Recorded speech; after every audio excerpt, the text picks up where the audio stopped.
Eto na mga ka-joiners, pumunta naman kami sa Metropolitan Museum of Manila. Nung time na pumunta kami dyan, libre. Wow. Kaya, abay, samantalahin. Sarap kayang magtingin-tingin ng mga arts, o diba? Sosyal-sosyalan. Pero actually talaga, ang family namin talaga ay mahilig pumunta sa mga museum. So pag may mga libreng ganyan, samantalahin kasi ang mahal din ng bayad sa mga museum na ganyan. Lalo na yung mga kids, nako, binabasa pa nila ang isa-isa yung mga yan. Kaya minsan, itong si Ka-Joines, tingin-tingin lang din.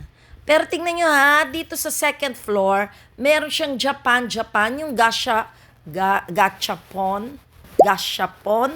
Yan yun, yung gacha, o yung gachapon sa Japan. Yung maghuhulog ka, and then, mamimili ka kung anong gusto mo. Kaya lang, depende kung yun ang mapipili mo. Pero ito, si Ka-Joines, nakita niyo yung tinuro. Yan ang gusto ni Ka-Joines makuha. Pero, tignan natin kung makukuha nga ni Ka-Joines. Ikot-ikot tayo. Ikot-ikot. Oops!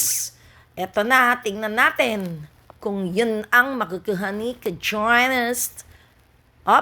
Open. Let's see.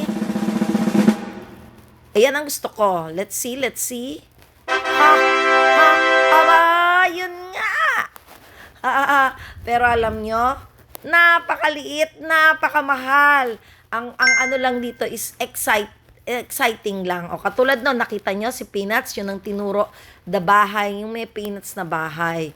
And si Shana ang umikot. Tingnan natin. Let's see. Aba, napakaswerte. Ang galing. Si Peanut na may house ang nakuha. So, ayan. Na-enjoy lang kahit medyo pricey siya.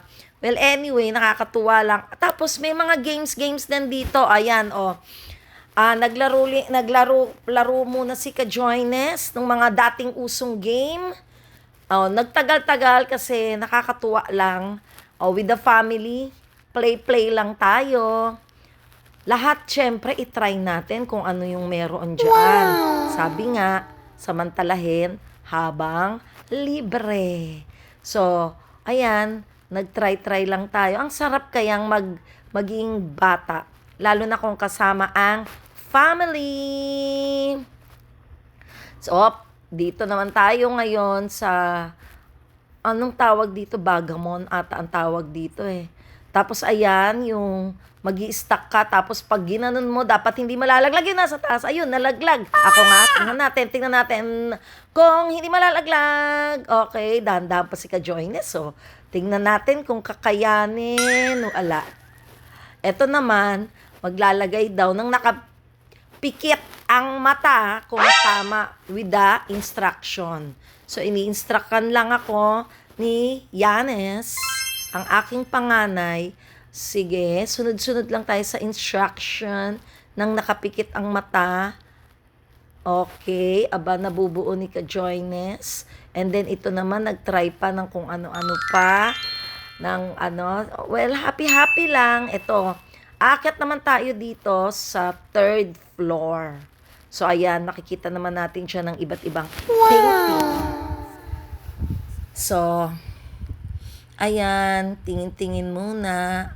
Appreciate the arts. Ito, ang mahal-mahal nga lang Pero Wow. gusto ko sanang bilhin yung book. Kaya lang,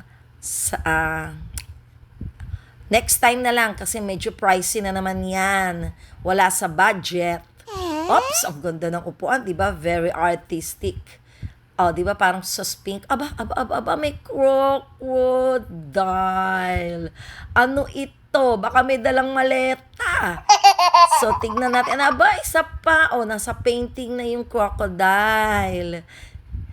Okay. Ito yung isang painter to, nakakilala ng husband ko. Kaya kinlose up ko dyan. So, ayan, na-enjoy lang namin. Ayan, palabas na kami ng museum at nagkayayaan magkape-kape muna. Kape-kape. So, pumunta na kami sa Sunny's Cafe. So, kwento-kwentuhan muna habang nagwe-wait sa cafe. cafe. Kape, ayun. So, kape ba yan o mga shake-shake? Actually, ang mga kids, hindi sila nagkakape. So, mostly, mga shake-shake. Aba, si Ka-Joynes, kasi merong mirror doon. Ayun, nagpa-cute na naman! Ayan, umorder na kami. Enjoy frap lang naman to, frap. Wow! So, ayan, nag-enjoy lang sa mga foodies. Merienda na lang to kasi natapos na ang lunchtime. So, ayun. Yun naman. Kain na naman si Ka-Joynes. At natapos na rin mag-cafe. Cafe na naman. Ito lalabas na. Mukhang nahuli ngayon si Ka-Joynes. Naiwan si Ka-Joynes. Pero eto, ipapakita ko lang. Imo-montage lang natin itong Sunny's Cafe. At meron din siyang cafe dyan sa labas. Pwede ka rin umorder dyan sa labas. Okay, so enjoy si Ka-Joynes! Always remember, happiness is joy. Bye!